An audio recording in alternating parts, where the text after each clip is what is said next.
I needed a job after college, and honestly, I didn't feel like I was prepared to do anything except like go back to Concord and find to like create something.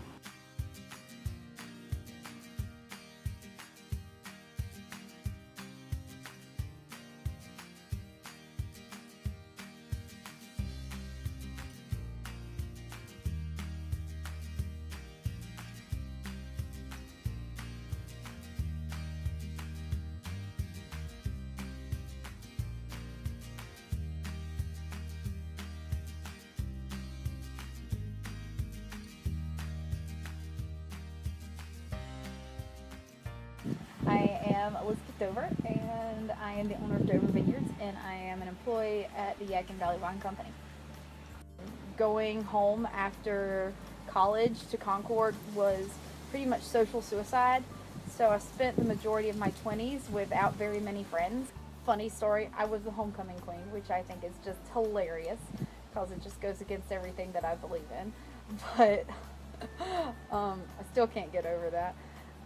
I don't think I fit in very well, simply because I enjoy manual labor. I'm not very cerebral. I didn't have the same vocabulary that everybody else had there. When I don't make things, I get grumpy. And so that's why I took up sewing my senior year, because I wasn't physically creating something. I come from a family that has never mentally worked, and so the concept that you can get money by having a thought is just something that I have never really been able to grasp. And it's just something that my family does together. We make things. And so I was just looking at my personality and my need to create, and how that makes me feel like a well-balanced person. My entire extended family are farmers. I grew up knowing about farming. I didn't do it, my parents didn't do it, but my grandparents did, my aunts and uncles, my cousins. We grow our grapes out in Concord, pick them, and bring them here to process them. So this is a group processing facility. So I'm paid to work here, but I'm also working on my own wine, and so I buy it from this facility back whenever it's done. I work for them, and they are also the people who make my wine, and so since they employ me, I get to make my own wine here. There are about 10 different companies that are represented in there, and so everybody buys their own wine back. It's grapes when we deliver it, and then we purchase the wine once it's made from the company. Red wine and white wine are different. White wine, you just press the grapes, you put that into a tank, it's juice, and you ferment that. You rack it off of the lees, which is the yeast and the dead stuff at the bottom, and you let that age. You might freeze it to make it a little more stable. Then you filter it, and then you bottle it. So it's very straightforward, very easy. The red wine, you crush and destem the grapes. You pump over the juice onto the top of the skins and the seeds, because it separates as it ferments. So you have juice on the bottom and you have skins and seeds on the top, and you have to mix that.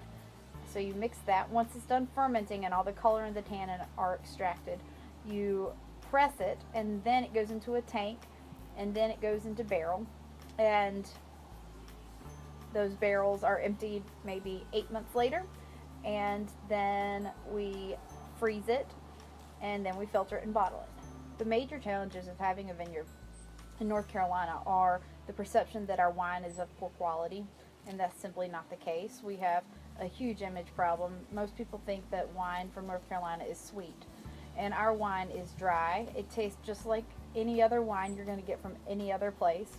It is distinctive, but it's not sweet. It tastes like actual wine. That being said, the biggest problem of actually growing the grapes is the weather, and having the labor who knows what to do with the grapes. So weather is different every year. Some years we have frost, some years we have a lot of rain, some years we don't have any rain at all and we need rain. So it's always a challenge reacting to the weather. Well, every wine is different, so what makes our wine distinctive is just that it's our wine. The wine that you create, our wine is terroir driven, which most wines are. except for stuff you get in the grocery store. That stuff is consumer driven, and you can alter the taste of your wine with certain chemicals and colorings, additives to keep it consistent across vintages, across locations. And so that wine honestly is not very distinctive. You probably have a few types of wine in the grocery store, all with different labels smacked on them, but it's all the same wine. But if you go to a small place like this winery or our winery or any place in North Carolina, all the wines are going to be different just because they're from a different place. And the ground and the weather and the yeast and the winemaker all have an impact on the flavor of the wine, and it's all going to be different.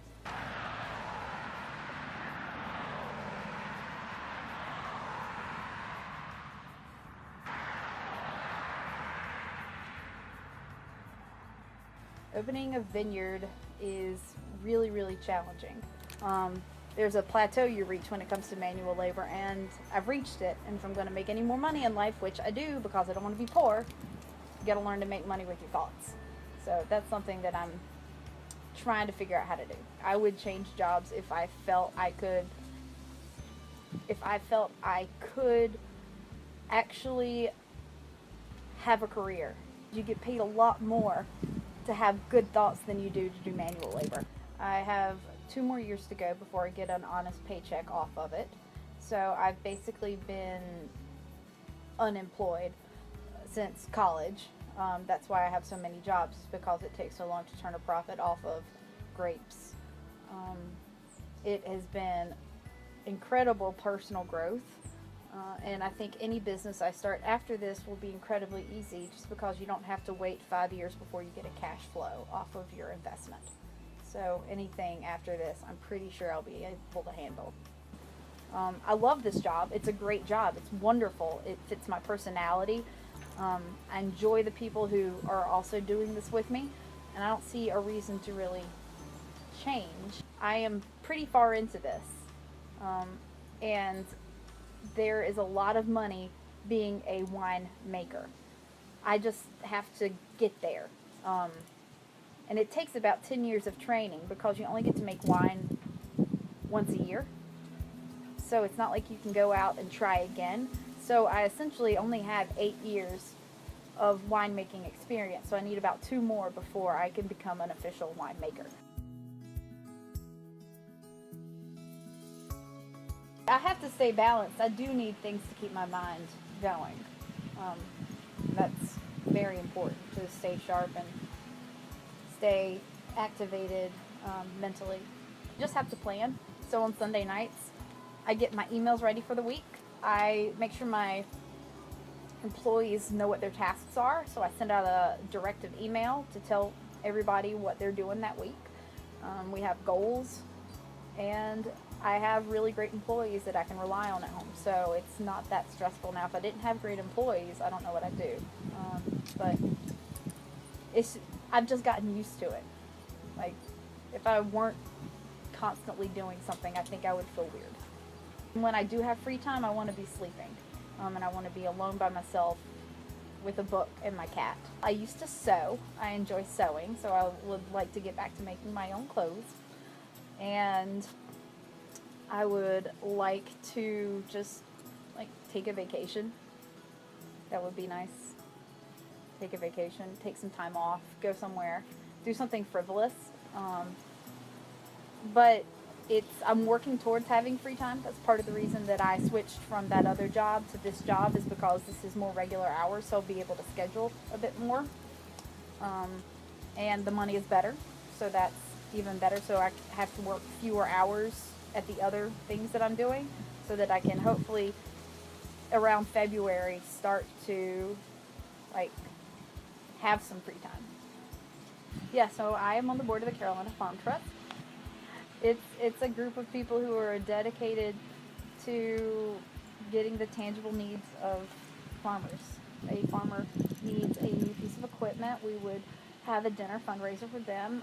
In the future, we hope to be able to purchase land for farmers, because land is incredibly expensive in the Piedmont area. And if we're going to grow a local food system, then we need land to do it. So I think it's incredibly important to eat locally. I think it's the only way to eat, at least for me. And I think it's the most secure way to eat.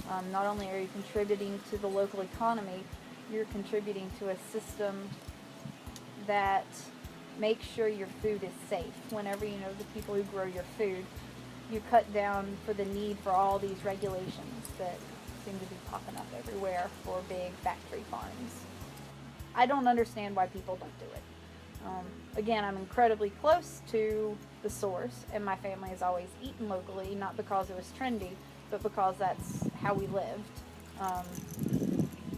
Going to the grocery store was something that my grandmother did sparingly, not because it was her morals, it was just how she ate. They had cows, they had pigs, they would slaughter, I think, 2 pigs every year, canned all their vegetables. It was just how they lived. There's no need to go to a grocery store. Eating locally looks like me being able to shake the person's hand who grew my food. I think it's incredibly important to source what you can from local farmers, simply because of supporting their operation. Farming pays and does not pay well, so if you're going to eat locally, support your farmer. I mean, that it makes sense. I do enjoy going to Virginia for apples or cherries. We don't grow a whole lot of apples and cherries in Concord, and I will go to South Carolina for peaches. We do grow peaches in Concord, and we sell David Goforth's peaches at our farm stand, and they are delicious. However, sometimes, we get freezes and we lose crops. So I enjoy going to South Carolina for peaches. I'll go to the coast for seafood. We need to be spending more money on food. We need to make spending money on locally produced food in your area a priority in how we live. So we need to be paying money for food, maybe not for your whatever. Make food a priority because it goes in your body. It supports your neighbor. It supports your environment. It's not that hard. Like, you just stop buying stuff. So just don't buy new stuff. That's a very hard line. But if you unsubscribe from catalogs and you don't browse the internet, you'll realize how little you actually need. I still wear clothes from middle school. This shirt is from middle school, actually. I've been wearing it for almost 20 years. Like, do I need... Every now and then I want a new dress. But I make a priority to pay money, not only to the farmer, but to the chef and the bartender and the server, because that just keeps our money here. They need a life, and they're doing something that I value, and I think it's really important that other people tip well and that other people pay their chef, because chefs don't make very much money either, and we just all need to pay each other better. We need fewer stuff, higher wages, but that's another conversation.